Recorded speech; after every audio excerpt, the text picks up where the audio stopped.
Welcome to the 2016-17 academic year and the Student Athlete Academic Support Services training video. My name is Bobby Smither and I'm the Senior Associate Athletics Director for the Student Athlete Academic Support Services program for the SDSU Athletics Department. As a tutor, you are a critical member of our team and we appreciate your time and dedication to supporting the academic efforts of our student athletes. The information contained within this video will help you become better acquainted with the Student Athlete Academic Support Services team and the unique demands and responsibilities of a tutor working with student athletes. Tutors foster active learning and motivation in the learning process by utilizing techniques that encourage students to analyze the course independently. The role of the tutor is to encourage students' thinking and clarify course material during individual and group tutorial sessions. The mission of the Student Athlete Academic Support Services program is to uphold the ideals of San Diego State University and its Intercollegiate Athletics Department. SAS instills the values of education through creating a culture of academic integrity and professional development in order to enhance the holistic student-athlete experience. SAS is dedicated to meeting the unique demands of student athletes by integrating a support system of campus and community resources. To help prepare you for the unique role of an athletics tutor, the following are several facts regarding student athletes. First of all, student athletes strive in the classroom. 313 scholar athletes were recognized last year for having a 3.0 cum GPA or 3.2 term GPA, which is roughly 60% of the entire student athlete population. The average GPA for all student athletes in the spring 2016 semester was a 3.01. And did you know that 94% of student athletes who exhaust their athletic eligibility at SDSU ultimately graduate? Student athletes also achieve athletically. Beginning with the 2012-13 academic year, SDSU has won 30 Mountain West Conference championships, which is by far the best in the Mountain West Conference. And beginning with the 2010-11 academic year, the football and men's basketball teams' combined winning percentage is third in the nation, behind only Ohio State and Louisville. The Student Athlete Academic Support Services staff is a team of 11 professionals who are here to support and assist should you ever have a question or issue. If you don't know the answer to a question a student athlete may ask of you, or are presented with a situation you're not sure how to handle, please reach out to a staff member for guidance. As a tutor, your responsibilities are to assist students in understanding course material while promoting independent learning during individual sessions. Report to all tutoring sessions, meetings, and training sessions on time and ready to work. Prepare and submit accurate tutor assessment and attendance forms in a timely manner. Maintain a high level of knowledge in the applicable academic content area. Be familiar with and follow the policies and rules of SAS described in this manual. Maintain the confidentiality of student-athlete academic information. Collaborate with SAS staff to ensure appropriate academic support for students. Maintain ethical integrity in accordance with policies and procedures as set forth by SAS, SDSU, the Mountain West Conference, and the NCAA. There are many do's and don'ts when discussing professionalism in the workplace. Our students are wonderful, friendly people, but you need to remember you are there to be a role model for them. As a role model, you must maintain confidentiality in regard to the student athlete's personal matters and must not engage in relationships with the student athletes outside of a professional setting. Tutoring sessions can and should be fun and engaging, but they need to be focused on the work at hand. You should be familiar with class policies and expectations, but don't feel the responsibility to remind students of due dates or assigned work. You should never speak to student athletes' instructors on their behalf. That's their job. Finally, the students take your opinions very seriously. Feel free to give them advice and guidance regarding academics, but please refrain from suggesting majors or areas of study for them to pursue without knowing their academic history. Hi academic tutors, my name is Kelly Giblin. I'm the Director of Compliance here at San Diego State University. Today we'll be reviewing NCAA rules and their impact on the student athlete's eligibility. We'll also be reviewing rules that pertain to your role specifically as an academic tutor. If you have any questions throughout the year, please feel free to stop by our offices at any time or contact us at goaztexcompliance@mail.sdsu.edu. Thank you for your time and we look forward to working with you. Each student athlete attending a Division I institution must meet certain academic standards to be eligible to receive athletics aid, practice, and compete immediately. These standards include core course requirements, GPA requirements, and test score requirements. Each student athlete here at SDSU has already completed these. Now that the student athlete is enrolled here at San Diego State, there's a certain requirement based on year in school of percentage towards degree they must achieve in order to remain eligible each year. Along with degree percentage requirements, there are also GPA requirements. You can see the NCAA's GPA requirements are a bit different than San Diego State's, but here, each student athlete must at least earn a 2.0 GPA every year to remain eligible. Institutional control means we all have a responsibility to follow NCAA, conference, and SDSU rules and regulations. To make sure this takes place, please remember to be in communication with your direct supervisor. Please contact our office for any questions you may have, and please tell someone if any issues should arise that you think may impact the integrity of this institution. Unethical conduct is a term seen in most major investigations cases. This term is typically used when a prospective student athlete, enrolled student athlete, current staff member, or former staff member is involved in having a blatant disregard for the rules. Some examples include knowingly providing extra benefits, knowingly committing violations, knowingly being involved in academic fraud or academic misconduct, or being involved in banned substances or providing banned substances to student athletes. Please take this time to review the rest of this legislation laid out on this slide.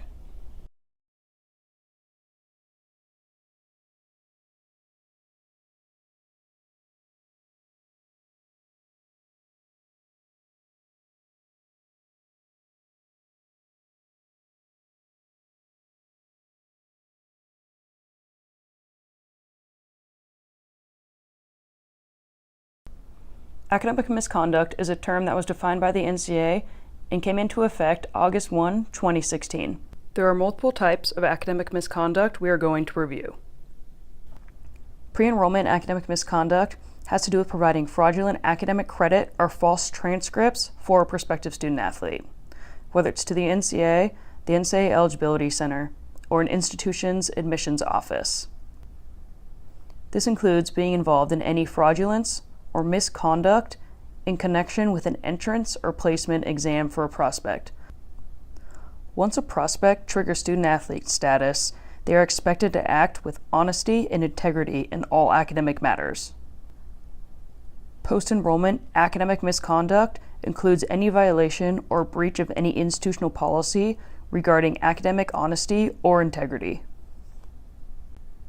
A student-athlete should not be involved in any academic misconduct involving a current or former institutional staff member or representative of athletics interest, more commonly known as a booster. Academic misconduct can take place even without the involvement of a staff member or booster. This can be seen when an erroneous declaration of eligibility takes place, which allows a student-athlete to compete or receive athletics aid while they are actually ineligible.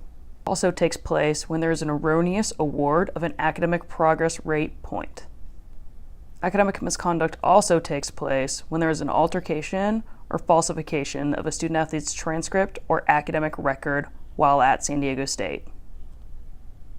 Current staff members, former staff members, and boosters shall not be involved with the academic misconduct related to any student-athlete or the altercation or falsification of a student-athlete's transcript or academic record.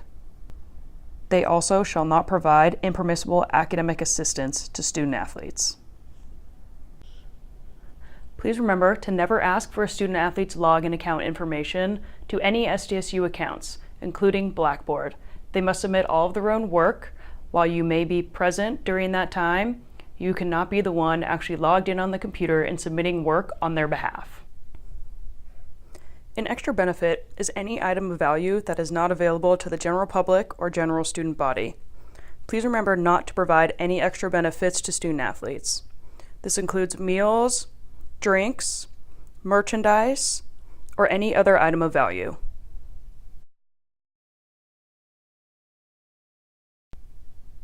Please review the following examples of what the academic staff can provide to a student-athlete to assist them when it comes to coursework.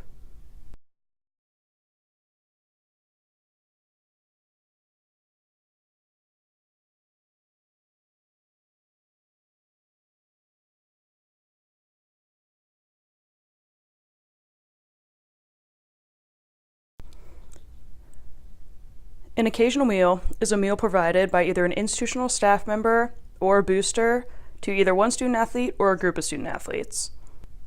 An institutional staff member may provide the meal either on campus, at their home, or in the locale of the institution. While an occasional meal is permissible per NCAA rules, San Diego State does not encourage academic tutors to provide this benefit to student athletes. All athletic staff members are prohibited from gambling on any NCAA-sponsored sport at any level. This includes amateur sports, of Little League through collegiate, and any other entity. Gambling includes putting any item of value up on the front end for the opportunity to win any item of value on the back end. Please do not provide any medical information about our student athletes to the general public. Another form of gambling is point shaving. Please, under no circumstances, ever ask a student athlete to influence the outcome of a game by point shaving. All head coaches are responsible for the actions of any staff member who reports directly or indirectly to him or her. Each of you report indirectly to a head coach.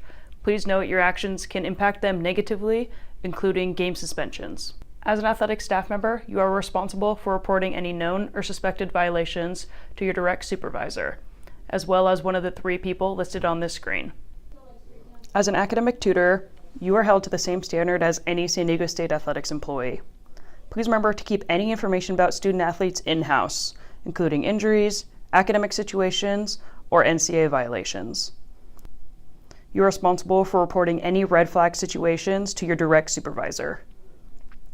Please remember to maintain a professional relationship at all times and do not ask to be put on a complimentary pass list for any student athletes' competitions. Thank you for your time reviewing NCAA rules. Please direct any rules inquiry to our office, which is located on the 3rd floor of the Fowler Athletics Center. We look forward to working with you, and go Aztecs!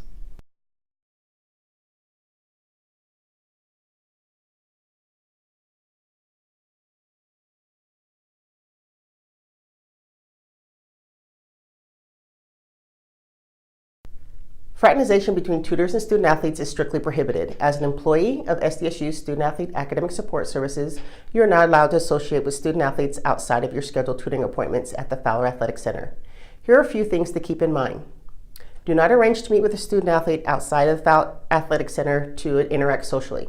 Do not provide any type of extra benefit to student athletes. Here are a few things that would count as an extra benefit: typing papers, providing transportation, giving them money, or buying them a meal.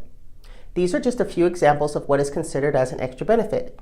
If you are still unclear about what is considered an extra benefit, please talk to one of the Student Athlete Academic Support Services staff. Although the NCAA rules state that on a special occasion, student athletes may accept a meal or ride from an SDSU employee, this does not apply to you.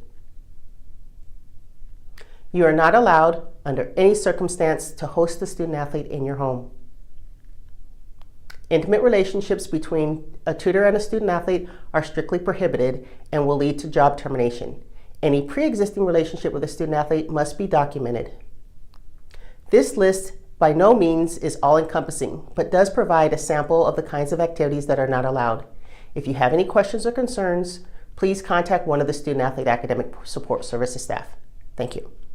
Please remember the following important expectations. Before you come into work, check your email and make sure you do not have any notifications from Grades First. Also make sure your email is accepting the emails from Grades First as normal emails, not as junk or spam. Once you're in the Student Athlete Support Service area and scheduled to work, please log in to Grades First in the lab to make sure your hours are being tracked by the payroll system. If you plan on using the SAS employee as a reference when applying for a different job, please let the person know you listed him or her as a reference via email. Thank you. At least once a semester, a member of the SAS staff will observe one of your tutoring appointments.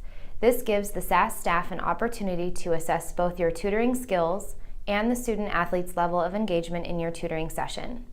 If you are being evaluated, please proceed with your tutoring session as normal. The SAS staff will evaluate your tutoring techniques, knowledge of course material, and the learning environment you create for the student athletes. We would like to highlight any success or provide constructive criticism so that you can professionally develop. After your evaluation is complete, the tutor coordinators will provide you with copies of your evaluation form. If you have questions or concerns about your evaluation, please contact a staff member. At the end of the semester, you will also be asked to complete evaluations on your student athletes. This is an opportunity for you to notify the SAS staff of any exemplary behavior or of any students who need to be coached on how to interact during tutoring appointments. However, if you have particular concerns or trouble with a student athlete, please do not wait until the end of the semester to notify a SAS staff member. Our tutoring staff are very valuable members of our team, and here is why. I'm going to cover basic NC2A eligibility rules that all Division I student athletes must comply with.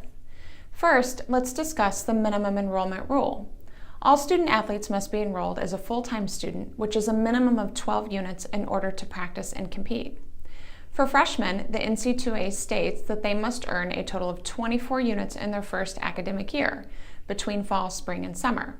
In addition, all student athletes must earn a total of 18 units during the fall and spring semesters. Every fall and spring, all student athletes must pass a minimum of 6 units in each semester to compete in postseason or in the following semester.